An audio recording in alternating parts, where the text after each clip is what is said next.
Hey everybody, what's up? Today we're gonna set up CorelDRAW. Okay, after you install CorelDRAW, what do you do next? Okay, so when you open CorelDRAW for the first time, it'll look something like this. All right, it has your welcome page there and your hints there on the side.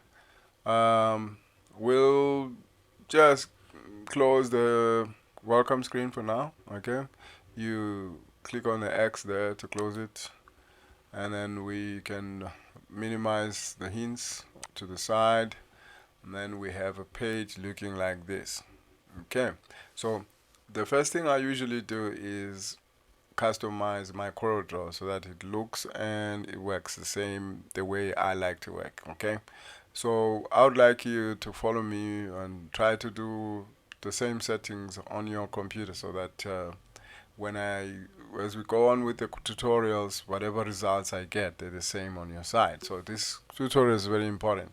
So the first thing I usually do is work on the color.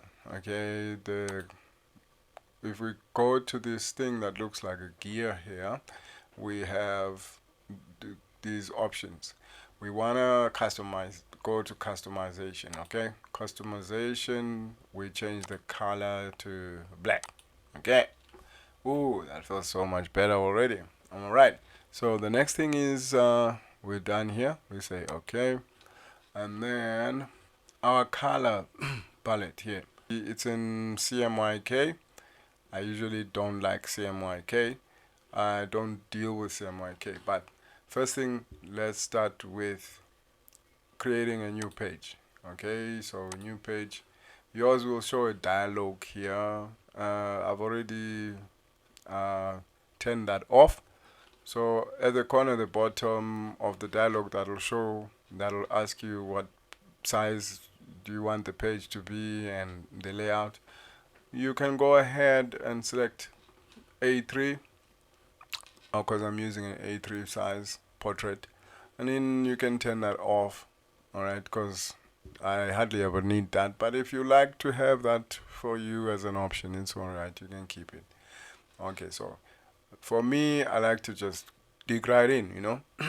So the next thing I usually do is, first of all, it'll be around here, the snap tool. Okay, snap tool is usually two objects and page, right? The snapping tool is great when you need to snap. Okay, what does a snapping tool do? Let's say you snap to guidelines. Okay, it's great for when you have to create objects that align. You click at the top to drag, you create a guideline, and you click on the ruler on the left, and you'll have guidelines.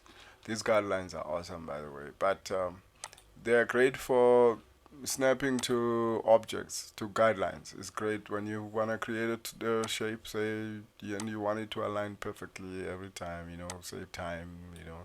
It's great for that. But with CorelDRAW, you really don't need that kind of thing many times. So I usually just turn it on when I need to. So I keep it off until I need it to be on. So that's the first thing I also turn off.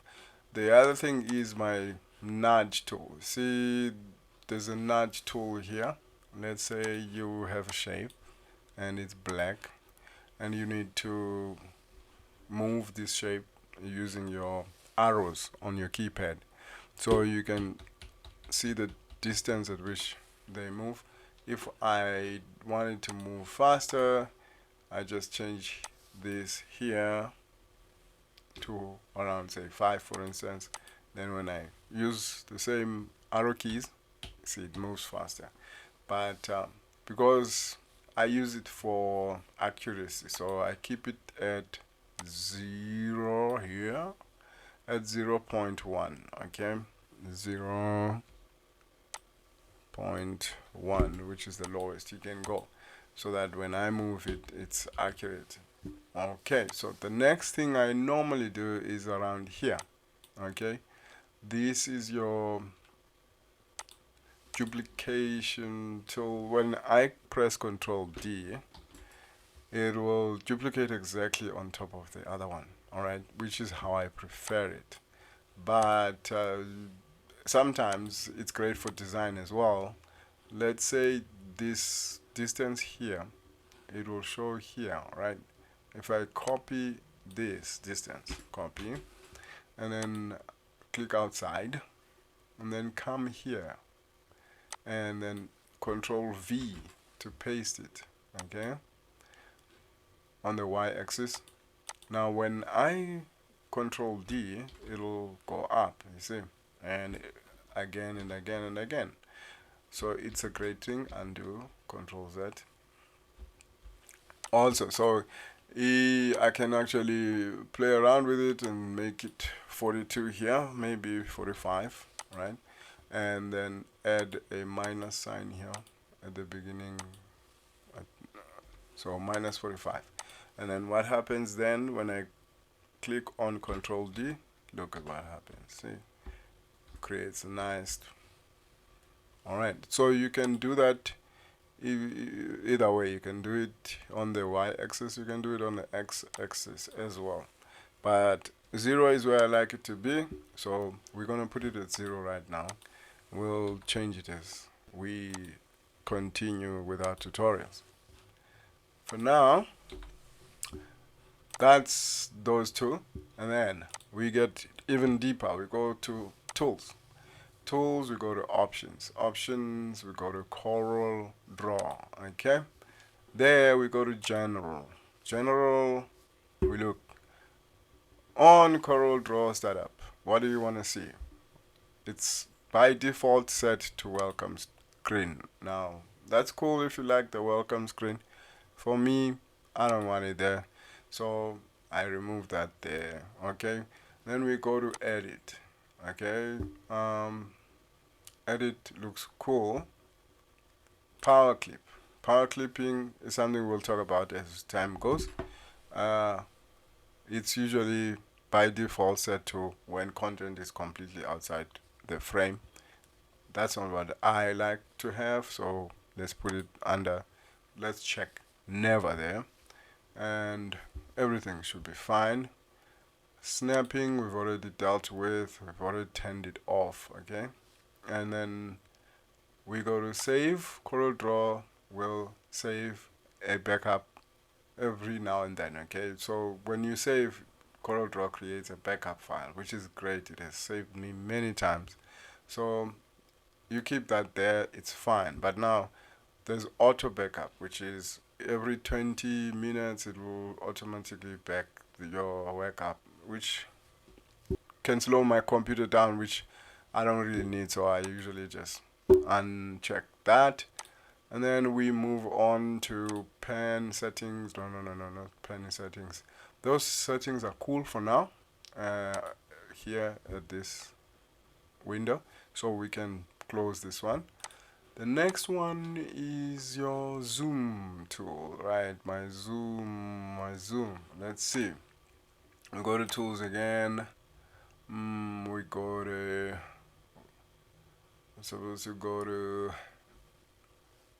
Let's go to tools this time. Last time we went to Corel Draw. This time we go to tools. Under tools, we go to zoom or pen, right? I like to have it here. Center mouse wasn't zooming with the mouse wheel. That's a wonderful thing because it'll zoom exactly where your mouse is. And that's exactly what we want, all right? So I love that feature as well. So that's about it there. We click OK. Now we have all our settings there. Our page is set to A3. Now, the last thing I usually change is the CMYK you talked about earlier. CMYK is not the kind of color scheme I work with because most of my designs are for online, hardly printing. So CMYK is great for printing, but RGB, red, green, and blue, is good for just screens, right? Whether it's going to be on the internet or on social media. RGB is a color you want to work with. So we go to tools and we go to color management. and then we change it from CMYK to RGB. Okay, and when we say okay, then we need that palette back in here. So we go to tools again. No, it's not tools this time. It's Dockers. You can go to Dockers. You can go to color palettes. There's a number of ways to do it. Palettes. Okay, so I went to Windows. I went to color palettes, and then I chose palettes, right? And then it opened here. So we don't want this one. We want the other one, the RGB one. This one must be turned off. Okay, so we are done here. Let's just pull it, drag it, and drop it there. Awesome. And then minimize that. Look at that. Okay, so that's my RGB colors now. They're much more bolder. I love them. So now, like for instance, with your RGB colors, this was an CMYK black. Okay, it still looks a bit gray. If you want it to be pitch black, you have to use RGB colors, because when I click on the black color, it's going to become really black, and that's the one you need, especially for t-shirts, silk screen printing. You need this kind of black. See the difference between the black CMYK color and the RGB color. So that's why I prefer RGB colors anyway. So those are your settings when you set up CorelDRAW for the first time. And the last thing you do is you go back to tools at the top, and then you must save settings as default. Okay, it'll show you this thing, and I want it to save. Okay, everything, styles. Okay, so everything is saved. Okay, so then we just say save. And that's about it for this tutorial. Remember to subscribe and leave a comment. Thank you very much.